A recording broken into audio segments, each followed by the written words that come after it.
Hey, everybody. Welcome to our career development stage where we're going to have a panel about unique pathways and placements in music careers. Who's excited to be here? Don't forget, you guys have the chat feature to talk to your panelists. Let us know where you're coming from. Let us know how you're feeling about what they're saying. And don't forget about that Q&A feature where you can ask the panelists questions and hopefully they'll get answered. So excited to be here today. We have a great panel for you all, moderated by our very own Katrina Frye, who's going to take it away right now. Enjoy the panel.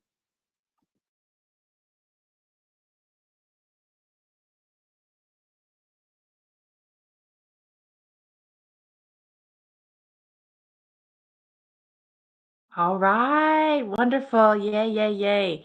Thank you so much. Again, yes, Katrina Frye with Music Forward Foundation. I am calling you in from Los Angeles today. I would love to do a roll call quickly again. If you are here, throw it in the chat where you're calling in from or videoing in from. Maybe you're listening on your phone.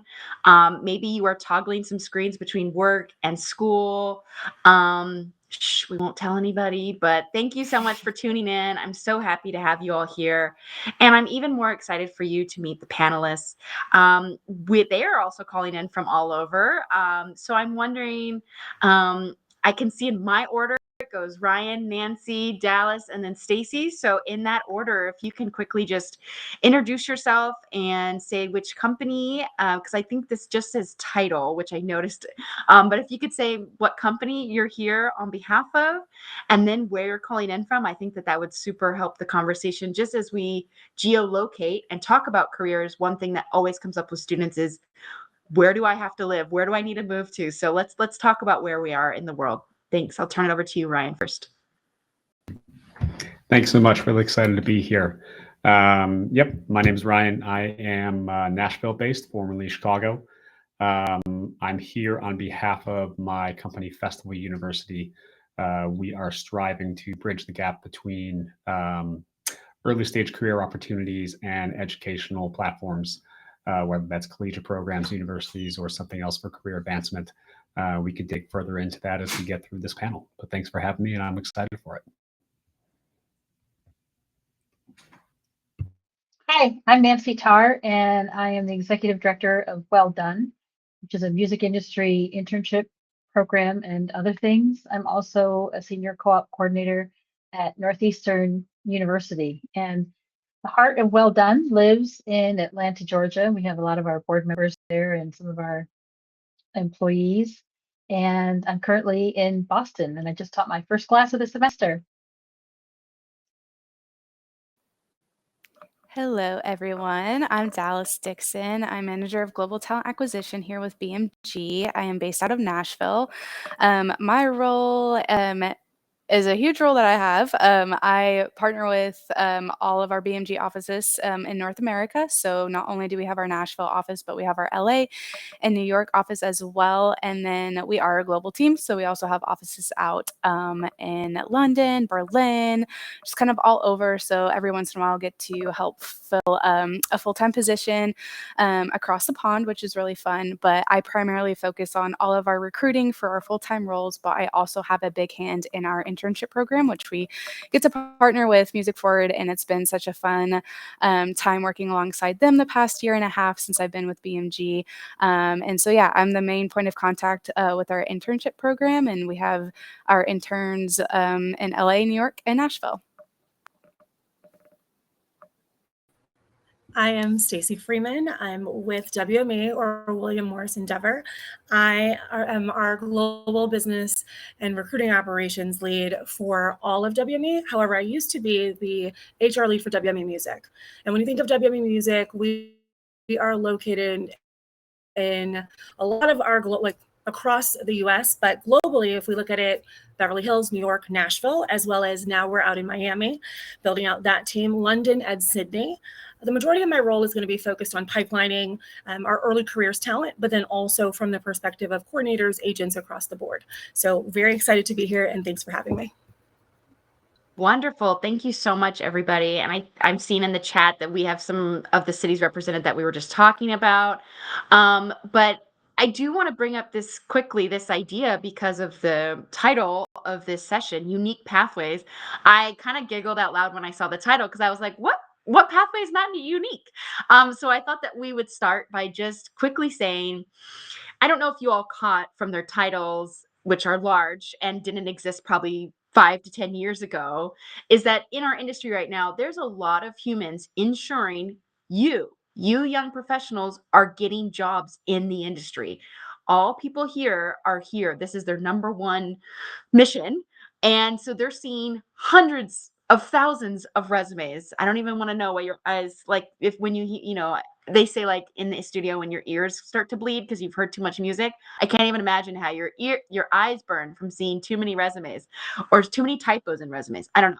But I want to say that the people here, they care a lot about your journey and your path. And I know that sometimes trying to put that on a one sheet, on a one piece of paper of a resume is so tough. So if we're going to talk about the unique pathways into the music industry, let's just first define what that means or what normal would be. I think Nancy, you would be a great kind of human to kick off this conversation on how would you define this pathway conversation? So I don't really agree that there's a normal path into the music industry. I think that students can enter the music industry from wherever they are and from whatever entry point interests them the most. But I do think that there are a certain set of qualifications that students need to be acquiring along their way, whether they're in high school or college. You don't have to graduate from college to work in the music industry. And I think some of the best avenues are through mentorship programs, that sort of low hanging fruit. You can learn different areas of the industry, and also externship programs, which Ryan knows a lot about with Bonnaroo. We worked together at Bonnaroo too on his programming. So, there's no one way in anymore. And there is the traditional route. You go to college, you have an internship, and you get a job. That doesn't really work in the music industry. And I would say the most important aspect of breaking into the music industry is developing your network. And you can do that through some of the great college programs, especially Grammy U, Women in Music. Every city has a chapter as well. Going to conferences as well, ones that focus on students, like this one in particular. Music Forward is an excellent advocate for students entering the music industry. NAM, Music Biz. I love that. And I know, Ryan, you do an incredible program that I would love for you to talk more about. Like, I know I hear from a lot of students, they're like, Bonnaroo, how do I get in? Maybe I'll volunteer. I think festivals feel they're one of the final things that still feels sexy, in our music industry. So, but I think people have no idea the hours and the time and the fun, the highs and the lows, right? So for you, Ryan, how do you really like how do you suss out characters that are going to really grind and also have fun? How do you start to get people on this journey? Where do you find most of your students or um, anything in there? I'd be so curious to hear what you say. Yeah, absolutely. I think one of the advantages of how our program operates, which a brief background is, we partner with collegiate programs and with festivals and produce a on-site activation. So to talk about Bonnaroo specifically, we work with Belmont University and Tennessee State University. They have courses that are part of their curriculum that are credit-based for majors or for certificates. And as a culmination of those courses, they are on site at Bonnaroo. And we put together a series of backstage panels in the media tent that are exclusively for these college students. So this past year, we had a couple members of the band Idols. We had a management team, an agent team, and an artist speak. We had the talent buyers for the festival itself. And then we have a next gen panel, which is about people in their first job within the industry. And so you're able to hear from a wide expanse of people what they do, how they got there, what their outlook is on the business, what their advice is for how to get into it. But our perspective is to present an educational opportunity, teaching the students what jobs are even out there and available. I think that's one of the biggest hurdles is, what can I do? How do I get there from, college graduate or someone who has taken an interest in the industry to finding a job there? It's not the most direct route like in other industries where you start out as a coordinator or an assistant or an intern even. So we try to shed some light on what those opportunities are and how people get to where they are right now. I love to hear that, and I think it's exciting to hear Belmont and Tennessee State are doing these things. And I want to flip the conversation over to you, Dallas and Staci, who are working those admin jobs. They're not as they don't have like the flashing lights and like the star quality. I think a lot of people have no idea. I always tell students it takes 3,000 humans to get one Beyonce on stage, right? And I don't know, that's not a verified number, but I think there's so many people who need to be at a computer desk, who need to be troubleshooting, who need to work an Excel sheet. So I'm going to turn it over to you, Staci. I know that you have a next gen program. How do you see people leveraging once you get them into the WME program? How do you see them leveraging that program, and what jobs do they go on to?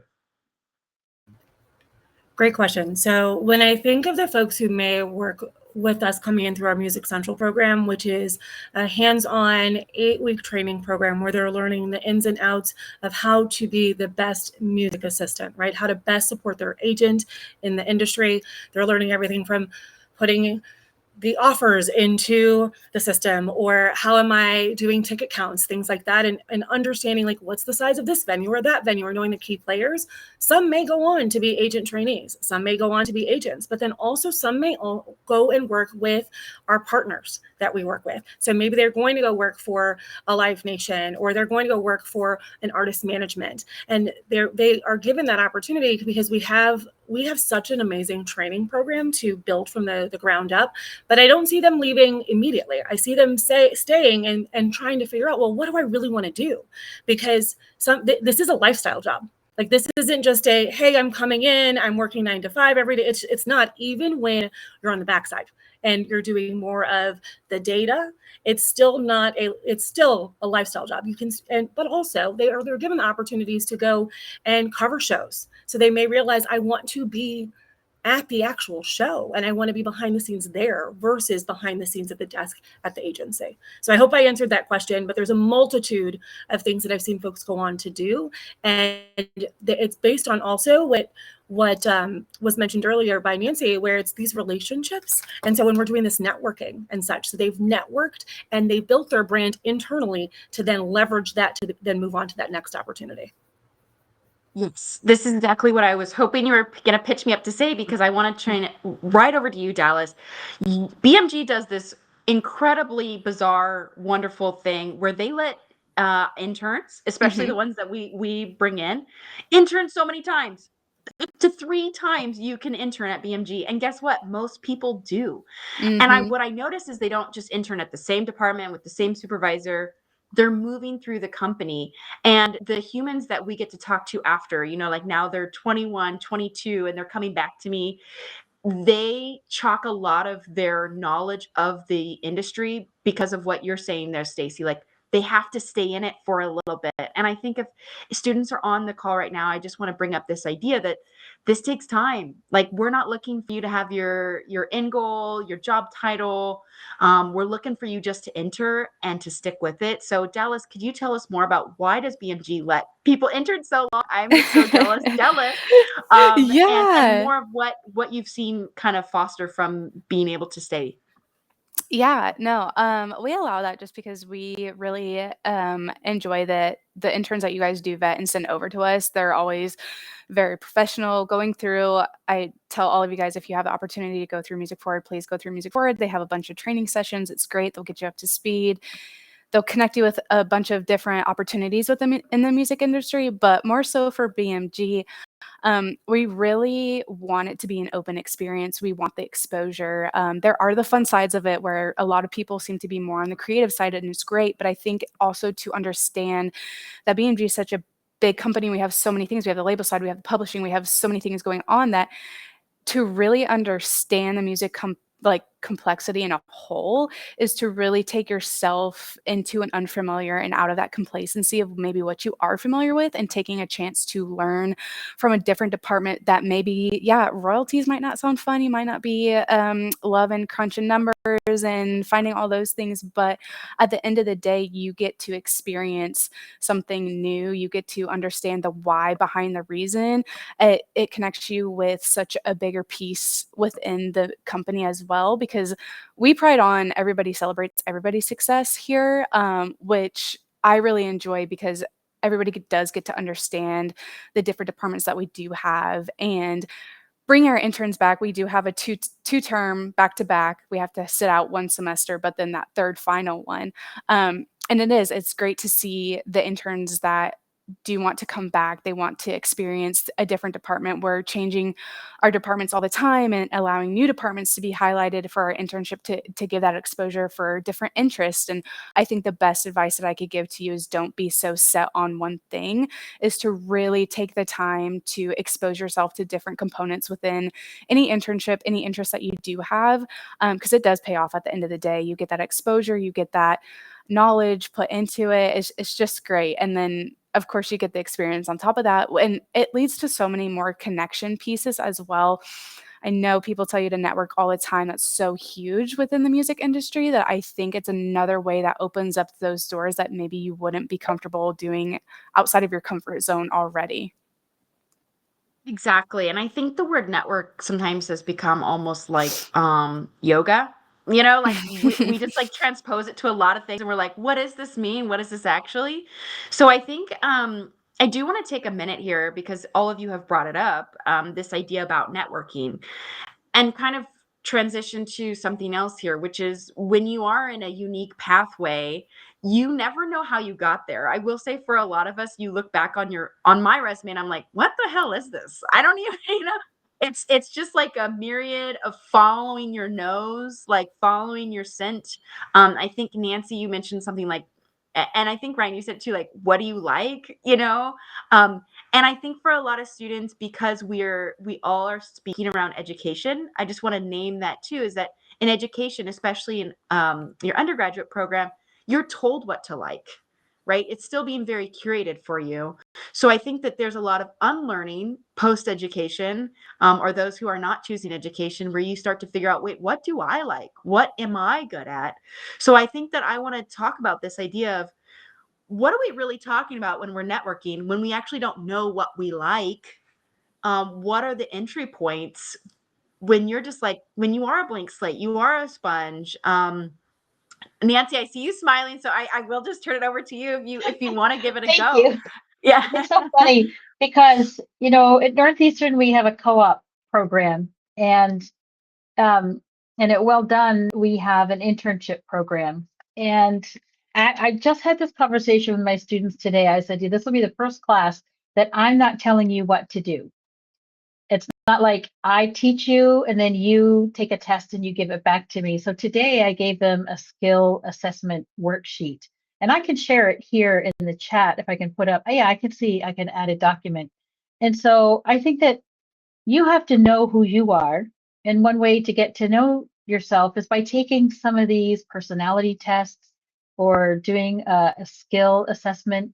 But I also think attending these types of events, because as Ryan said, often students don't know the names of the jobs. They might know, I want to work in a venue or I want to work in an agency, but they don't know all of the different jobs. So I think that listening, there are a lot of great books out there too that students can dive into, but taking a moment to think about, are you an introvert? Do you want to work in a quiet place? Are you extroverted? This is conversations that I have with recruiters when they have different jobs. What type of person works well in different spaces? Also, do you like the 12-hour gig? Do you like working until 2 or 3 in the morning, or do you want that straight 9 to 5? So what makes you tick? It's really important for students to really assess themselves. Love that. Staci, I'm seeing a lot of nods too. Do you want to jump in here? How do students start to engage the networking, that big intimidating piece, if they don't even know where to start? So with AI now, Like I'm a big advocate of AI. And one thing that I will always educate the students on is you can go and you can use ChatGPT to tell me, list out the top 10 agencies in this space or the top 10 organizations that focus on XYZ. And you make a list. I'm also big on the spreadsheets. This is something that I've been big on since I was a kid. Maybe it's ingrained in me by my parents. I don't know, but I will like plan it all out where I'll say, okay, here's what I'm going to target. And then you can make lists that way. So and ChatGPT, we didn't have ChatGPT when I was in high school or when I was in college. Now, I do not recommend using it to do a paper or to do homework. What I would recommend using it is for like this component where you can go in, and it's funny because I just literally, it took me maybe 10 seconds. I just typed something very quickly and it pulled up all of this information so that I'm able to say, hey, it's quick and it's free, right? So you can go on, it's quick, you pull it over to your own information, you can go into your research. Who should I be connecting with? You can also look through and say, well, who are the key players at XYZ organization that I should be connecting with for this type of role? Understanding the roles is very important because very often folks don't understand what an agent does or what a tour manager does or what talent representation is. You can also ask ChatGPT that information. So you have that, because what I've also noticed is folks will come and say, well, tell me more about it.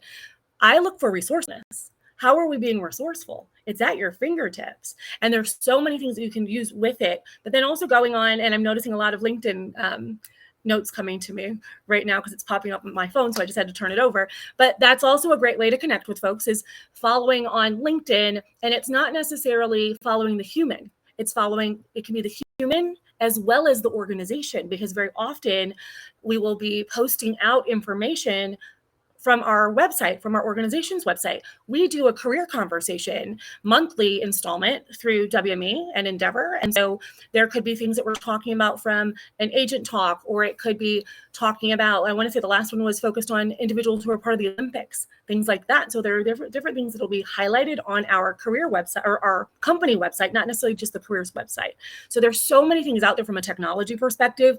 I cannot say like enough about it, where I think it's please leverage it. And then also always please do your research ahead of time as well. So if you're connecting with somebody, come to them with questions too. So if you're networking on campus, if you're networking at an event and you know who's going to be there, do your research beforehand and then just continue, and you'll have a list of questions, and it's like, oh wow, they're actually interested in me.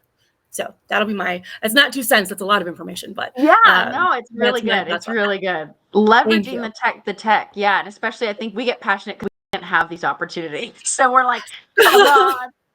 Yes. But also I think what I hear is the inverse from a lot of students. It's really overwhelming and daunting, right? Like, so I think for you, I want to kind of switch the conversation a little bit. For you, Ryan, you're kind of on the forefront of meeting humans that might get to Dallas and Staci, because you are on that festival side, where that's kind of the entry point, right? For a lot of us, we're in this business because we went to that first show. My first show was TLC, and forever there was like, you don't leave that show as a kid like not joining the music industry. You're like, okay, I'm in, and I think for a lot of us, it was that live show experience. It was that festival experience.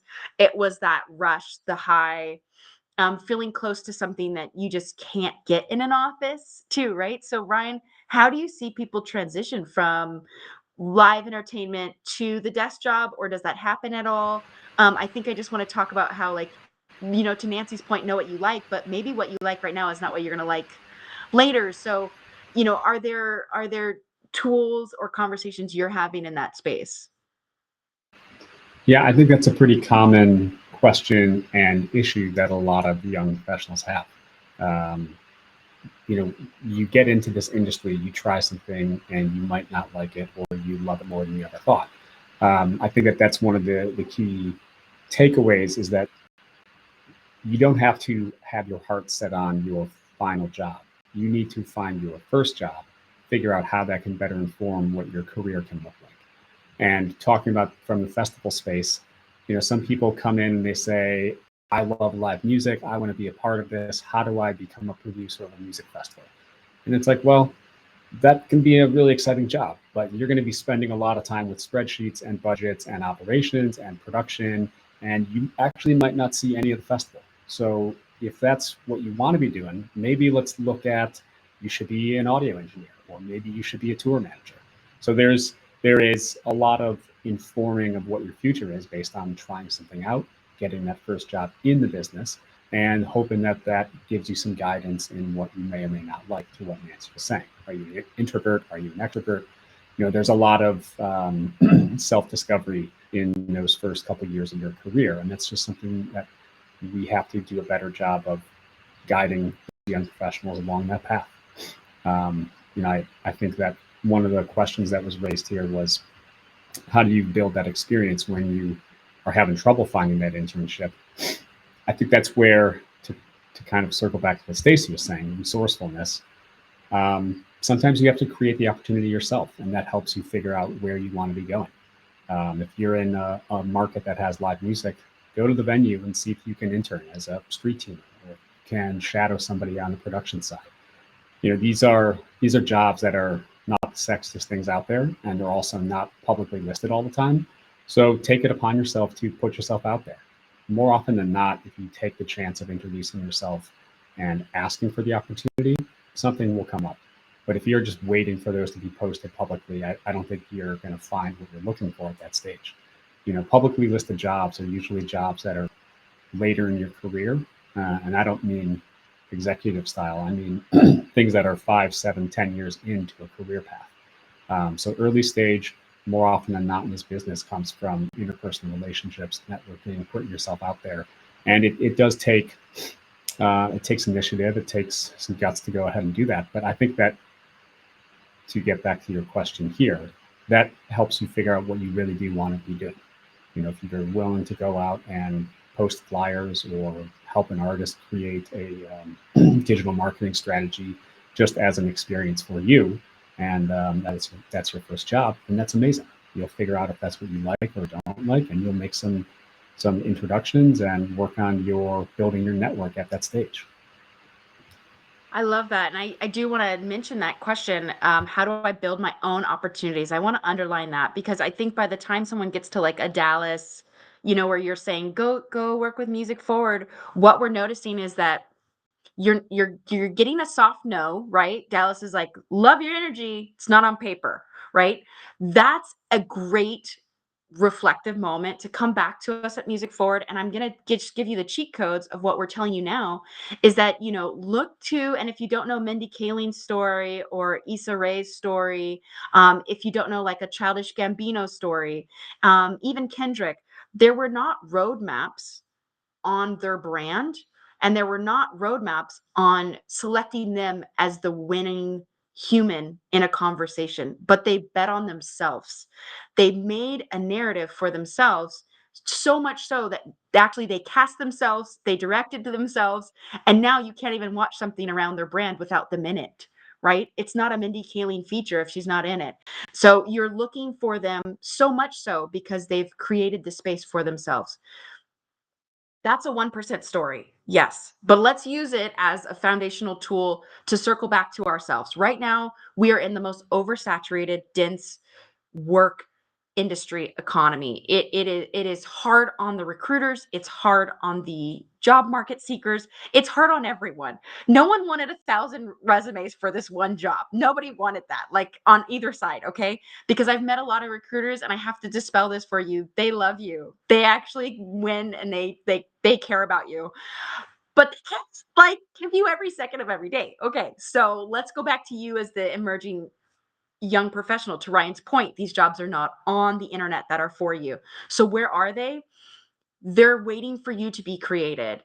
Look around your network. Look at the skills and the things that drive you, that keep you up at night, that you seem to be doing weird, creepy stalker things on the internet for that one person's job. Do the job. If you've been stalking Rihanna on her Fenty beauty line, go ahead and start doing some tutorials. Go ahead and use Medium or different spaces where you can start to talk about why you're so passionate about this. Create a podcast, create that YouTube channel. And it doesn't need to be over the top. It doesn't need to be wild, but just start to track your passions. And that's what we say at Music Forward. We really are looking for you to showcase yourself, start to create that narrative for yourself, start to put it on paper. And by paper, it could be a blog, it could be Twitter, X, it can be anything in there. I think lower the bar. And I just want to say this in our last couple of minutes. I lost my time. There we go. Okay, great. In our last couple of minutes, and then we're going to turn it over to a few more questions. So please do put more questions in there. I'm seeing a few more in the Q&A and then a few more in the chat. Thank you so much. I just want to say, really quickly, what I'm seeing from a lot of students right now is this idea that, I'm not the perfect fit. I don't have the 3 to 5 years of experience. I don't know all these software programs. I don't click all the boxes on this resume. 2 things. One, start to do, like Staci said, get on the Googles, get on the Chat GPTs, friends. Like, there's so many free courses. YouTube University is your friend. Like, go ahead and get out there, learn everything. Or flip side, stop waiting for the right fit and just start to get those informational interviews. So in our last moment here, I just want to say, like, what is your one piece of advice to get that informational interview? And so for those of you who don't know, it's that really informative. I see Staci was mentioning that people are adding you right now on LinkedIn. If you're in their area, which is also why I asked people to share what area they're in physically. Okay, so we said like Boston and Nashville, we're like listing a few places we are physically in. On the LinkedIn, let them know you're available for a coffee chat. That's an informational interview. You don't need to come in there with anything deep or grand. It could just be a 15 to 20-minute Zoom. I want to get one piece of advice from each of you on how you would approach that informational interview. Are those still, to me, they're golden. So I want to hear maybe your thoughts on them. And those are a lot of entryways to start building that network for me. So I'm going to do that as our last little conversation piece, and then I'll do a few more questions here. But I will start with you, Dallas. Oh gosh, put me on the spot. Yeah, I've facilitated quite a bit. I've had a lot of people reach out to me on LinkedIn as posting jobs all the time for BMG and obviously for our internship program as well. And I think that's the best part about my job is to be able to take the time out of my day, out of my day-to-day things, and to meet with someone new who has that passion, has that interest, maybe is not sure. I didn't come from a music background, so I'm untraditional out of the music industry. So I'm a really great example of I've been through a lot of career development myself. I started in higher education, realized what transferable skills that I have to then come into my position right now. And I think that's something as a recruiter and talent acquisition is what I'm always advocating for is like, just because you don't check box all those things, use those resources, figure it out, do your research and figure out what is it, those skills that you do have that can be transferable. So yeah, I would say like those coffee chats, I get a ton of messages all the time. Unfortunately, sometimes I don't have the time to get back to everybody. And, I really try to make the time that I can to meet with people and to go over those questions, maybe the interests and how to get connected and maybe that there's job opportunities as well. But I'm always constantly resharing and I would love to make time for anybody who is interested. Just know that sometimes I'm not going to be able to always meet. However, it's a great idea. So I definitely stand on board because that is part of that network piece. And then I'll open it up, Staci or Nancy, Ryan, either one, to if you last piece of advice or anything around those informational interviews. Are they still working? Anything there? I would say they still work.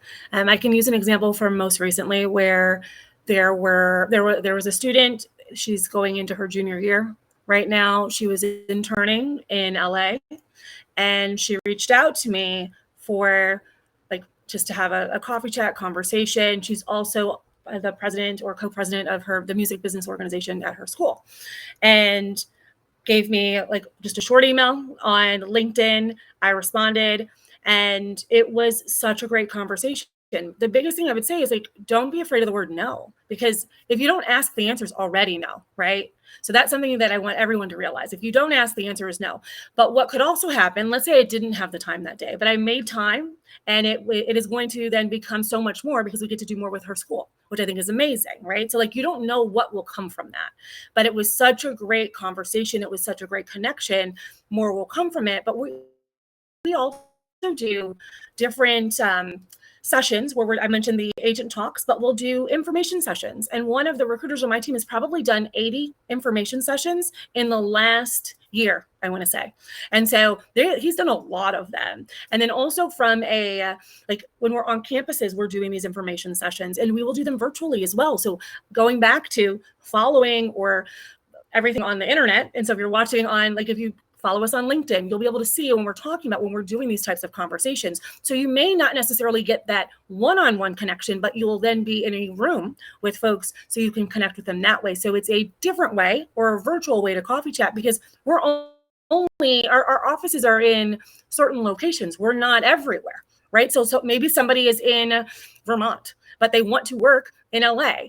Well, if they're joining this, they can connect somebody who's in LA.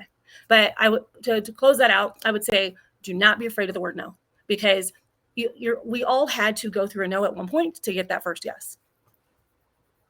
Staci, I just wanted to piggyback on that. One of the great things that I see also are these recruiter sessions, where recruiters from companies will hold a session on how to apply for the positions that they have available and what they're looking for in an ideal candidate. The passion, you mentioned company research. I can't emphasize that enough. Make sure that you know exactly why you are applying for a company. But those are excellent opportunities that didn't exist before the pandemic, where recruiters are there telling you the step-by-step advice on how to apply for their jobs. I think that informational interviews are excellent. I find that I do a lot of resume reviews in there, and that's the first entry into a job. And if I can't figure out who you are by glancing at it in 10 to 30 seconds, a recruiter certainly can't. So simplify those. But then I see a bunch of questions in the Q&A about how do I get into the industry when I can't get into the industry? Volunteer, volunteer, volunteer. There are so many music industry nonprofits that are desperate for workers and that cover so many different interests and areas, and they all connect with artists or tours, sustainability, social justice causes. That's a great way to get experience as well. And then there was another question that I saw, I hope you don't mind, about the student who was under 18 trying to find opportunity. I would find even your high school theater is a great place to gain experience in understanding how the live event space works. But again, in your hometown, I'm sure there's a food pantry or some type of a nonprofit that you can volunteer. And as Dallas talked about, these transferable skills that you can gain, there's so many great skills that you can get outside of the music industry, but you can transfer in. Yeah, that's some great takeaways there. Volunteering is essential to the business, and not that is to take advantage of free work, but I think it shows that you are interested and being proactive in trying to find that opportunity there. I think a couple other takeaways from the informational interviews. When we host our festival programs, we are always introducing students to people in the business, and we're always telling them that this is your opportunity to engage and pitch yourself, not as a direct hire me now, but build that relationship for later opportunity. And I think a big set of takeaways that we have is follow-up is essential. If you do not take advantage of following up, it is not going to be my job to come back to you when there's something out there. Make your contact information readily available and easy to access. And lastly, if you do have the opportunity for an informational interview or a coffee chat with somebody, make sure you have some questions that are interesting. Make sure you have shown that there's a little work on your end that are not just yes or no questions. Everybody wants to be challenged and pushed and asked for real insight. And I think that if you can show up with a couple of great questions, and they can be the same questions every time, that's fine. But just showing that you are prepared for a conversation goes a long way in impressing people. I think that those three things are my biggest pieces of advice when trying to level with young people on where they need to up their game in initial introductions. I love it. You heard it here first. Ask the questions, ask the hard questions. Don't be afraid of a no. Get in there, get nosy, get your stalker on. Like that's all I have to say. The internet is just open. It's here. We are for you. We are about you. We need you. We need you all, and we are counting on you all to bug us until you get that job. And then when you get the job, keep bugging us for the next job. I am so proud of all of you. I am so grateful to all of you. You made it through the pandemic, and it's going to be bigger and better from here. Live entertainment will never be the same, but I hope it will always be getting better. And I think to Nancy's point, recruiters are more available than ever. Industry folks, you can slide into anyone's DM and they will be about you. So I just want to empower you all. Don't give up. Keep your head high. Keep the work flowing. Keep creating your own crazy, cool things. Keep us inspired, because we sometimes will be at our desk for so long that we need to click on the thing. So we need to see what you're up to. So can't thank you enough for all this. We're going to head into a discussion room. In about 2 seconds, give us some time to get there, and we'll bring some more of these questions over if you want to join us there. For those of you who do have to leave, I want to say thank you so much to our speakers today, Ryan, Nancy, Dallas, Staci. Thank you so much for calling in. I deeply appreciate this conversation, and Music Forward appreciates you and all your work you're doing. And thank you for keep hiring our people. So thank you. And I believe that's all for today. So I'm gonna let our host change us over, and thank you so much.